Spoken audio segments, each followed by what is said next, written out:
Hello, everyone, and welcome to the Jeffrey Epstein Show. I'm your host, Bobbycapucci, and this is Daily Drop number 305. Coming up this week, oral arguments are slated to begin between Ghislaine Maxwell and the Second Court of Appeals in regards to the sealed deposition that was supposed to be released to the public, but in the end ended up being appealed by Ghislaine Maxwell and her lawyers. So now that has been kicked up to the Second Court of Appeals, and they will hear oral arguments starting on the 22nd of September.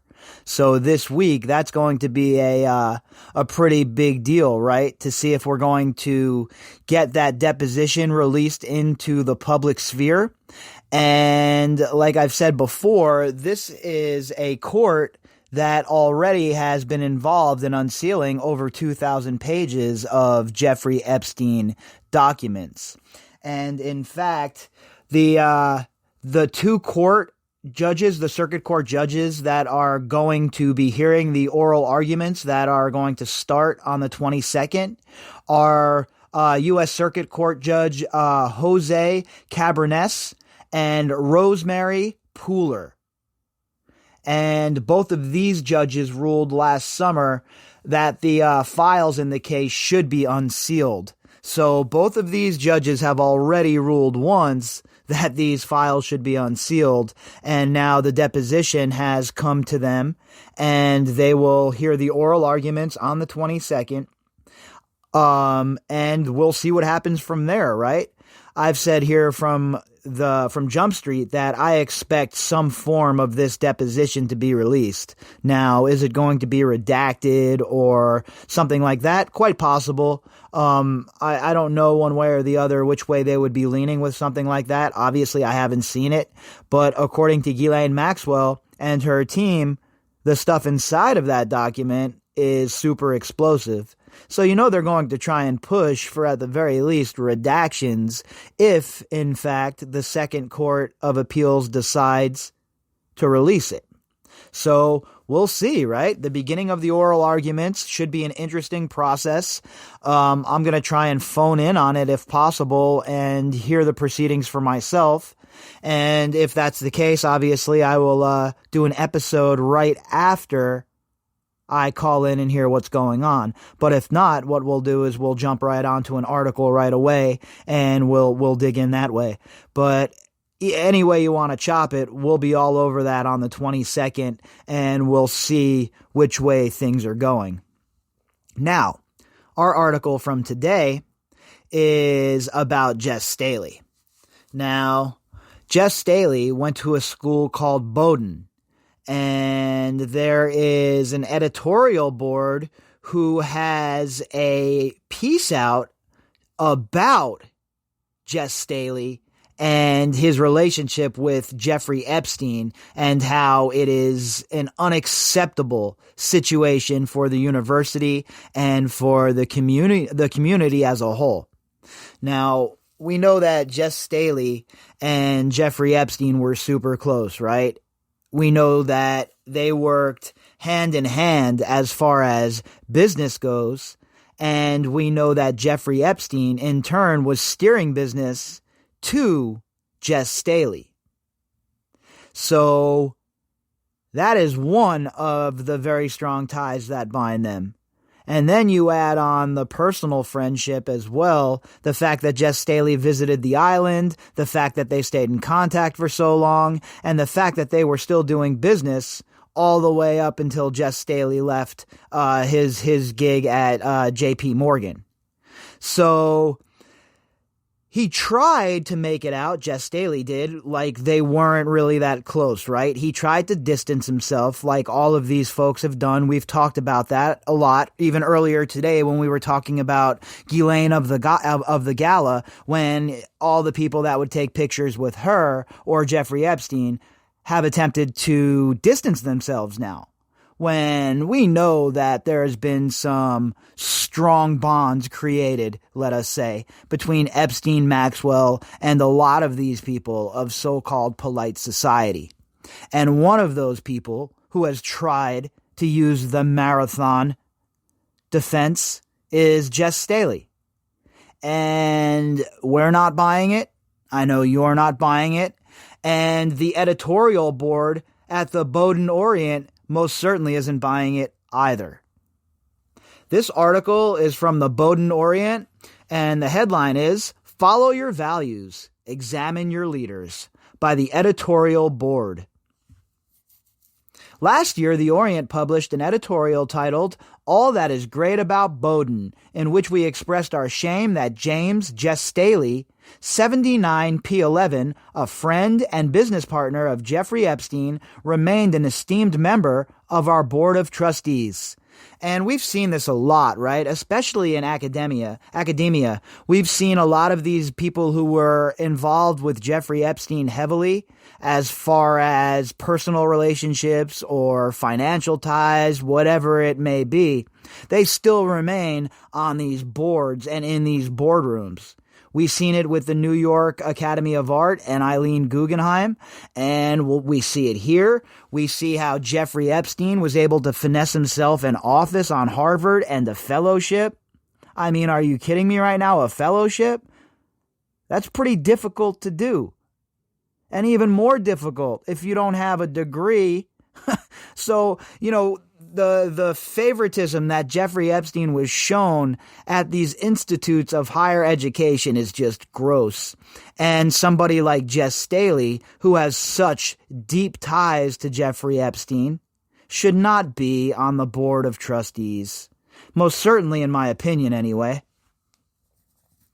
We're concerned about the character of those chosen to lead the college. When the college president cites an individual who indisputably profited off of a sex offender as a prime example of virtue, this community must question those that represent it and have control over its governance, wrote the editorial board last year. And it's without a doubt 100% they both profited from each other, Jeffrey Epstein and Jes Staley. Now, look, I don't really know how hard the prosecution's going to go when it comes to all these other threads, right? Are they going to follow all of these threads to the conclusion? I don't know. I will say this. I'm pretty confident that the core four can consider themselves good and screwed. Anything beyond that, like I have said, I am not positive about. But guys like Jes Staley, it's rather obvious to me that if they really wanted to nail him, if they really wanted to tie Jeffrey Epstein to Jes Staley, it would seem to me that there are several thousand financial transactions throughout his time at J.P. Morgan while Jes Staley was in charge of the personal wealth division that should be looked at. And if there are any financial discrepancies, if money wasn't reported, if money was gained through ill-gotten means, then penalties must be inflicted, criminally and otherwise.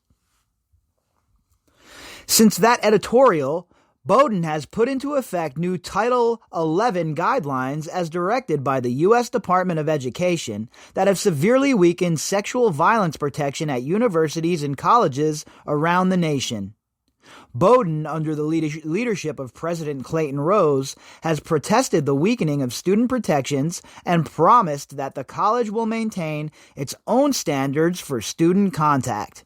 Basically what they're saying here is these universities, they preach one thing, but then they go on and conduct themselves in a whole different manner. They're cavorting with Jeffrey Epstein. They're taking money from Jeffrey Epstein. They're hanging out and having a guy that's on their board of trustees who enriched himself on the back of Jeffrey Epstein's sex trafficking ring. And that's not hyperbole, right? Did Jes Staley accrue his whole fortune from Jeffrey Epstein? Of course not. He's a bankster, so I'm sure he's been robbing other people as well.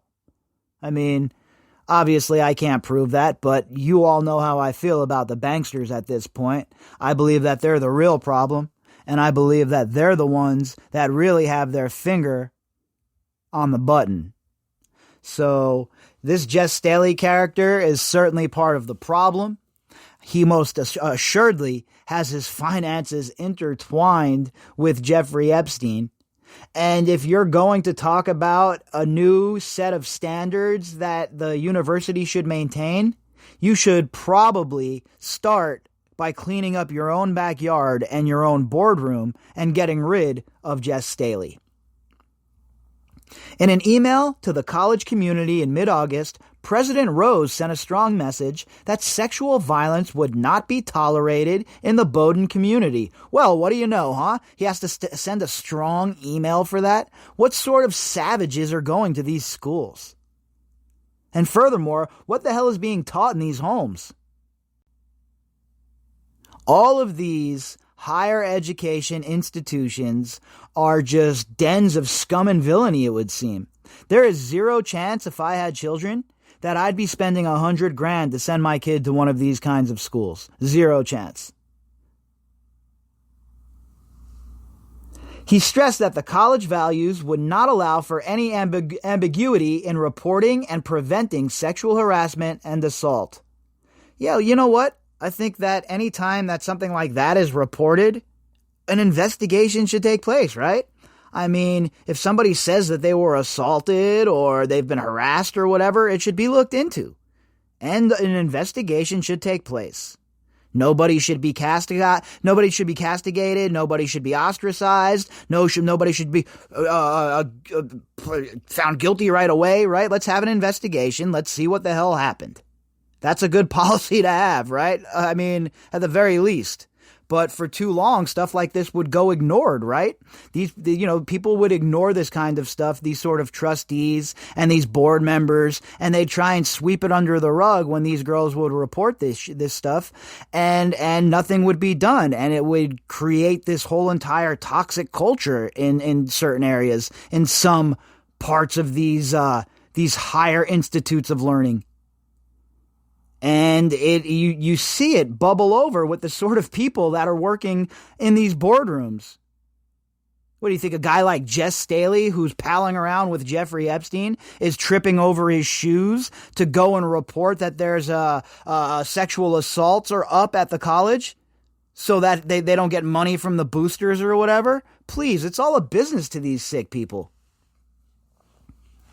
While we will, of course, follow the law, we will always seek to do so in ways that reflect our values and that provide a process for dealing with these matters that is fair, rigorous, and transparent, he wrote in the email. That's all good stuff, right? Fair, rigorous, and transparent. That's all anyone who is seeking justice, not revenge, not vigilantism, none of that nonsense, but actual justice. You want it to be rigorous. You want it to be transparent, and most importantly, fair. That means equal justice for everybody. Okay? No more of this two-tier justice system where there's a set of rules for them and a set of rules for the rest of us. That shit needs to end, and it needs to end now. Less than 2 weeks after President Rose sent that email, Bloomberg reported that a subpoena was issued to J.P. Morgan Chase and Company that requires the company to hand over Staley's communications with Epstein. And the hypocrisy rears its ugly head. How are you going to send out that email? How are you going to talk that talk when you are not walking the walk? Staley is still on the board, correct? He's still a trustee, correct? He's still connected to Epstein, correct? His contacts with Epstein are under subpoena, correct? And you have the audacity to send out that email, huh?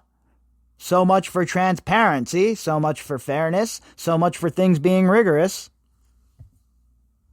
Staley's ongoing presence on the Board of Trustees directly contradicts President Rose's claims that, despite federal guidelines that many argue limit protections for survivors, Bowdoin values on their own pose a strong deterrent against sexual violence. Certain Bowdoin values may foster in many students a greater ability to respect other people's boundaries, but the college is also an institution with ongoing relationships to concentrations of wealth, power, and by extension, entitlement. Bowdoin values may have served Staley well in some aspects of his life, but they did not ultimately prevent him from profiting off of his relationship with Epstein. That's for sure.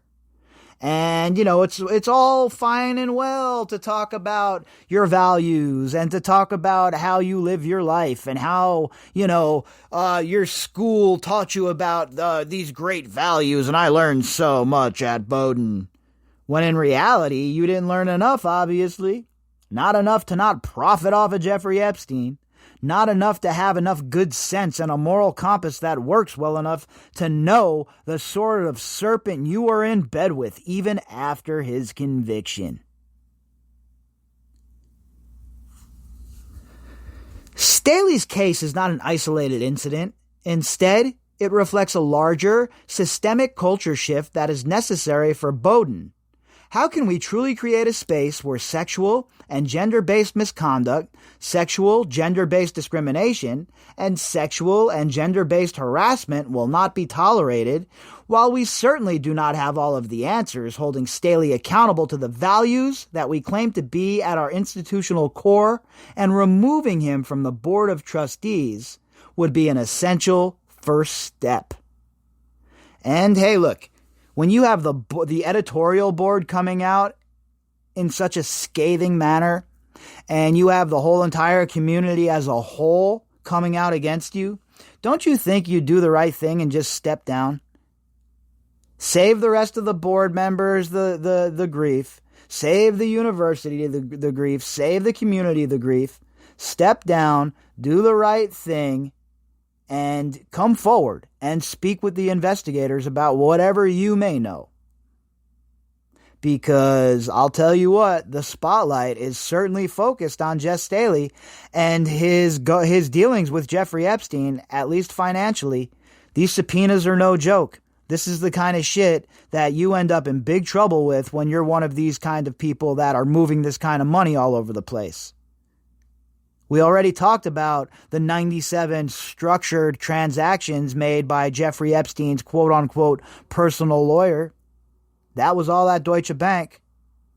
So, we'll see what transpires. We'll see what sort of transactions Jes Staley was involved with Jeffrey Epstein when all of the chips start to fall onto the table. But one thing is very clear. Jes Staley and Jeffrey Epstein are much closer than Staley would like to admit. If you'd like to contact me, you can do that at bobbycapucci@protonmail.com. That's BOBBYCAPUCCI@protonmail.com. You can also find me on Twitter at BOBBY_CAPUCCI. All of the links that go with this episode can be found in the description box. All right, everybody, I'll be back tomorrow. I hope everybody is having a great Saturday night. And if you're out, if you're partying, whatever it may be, please do not drink and drive. Until tomorrow, everyone.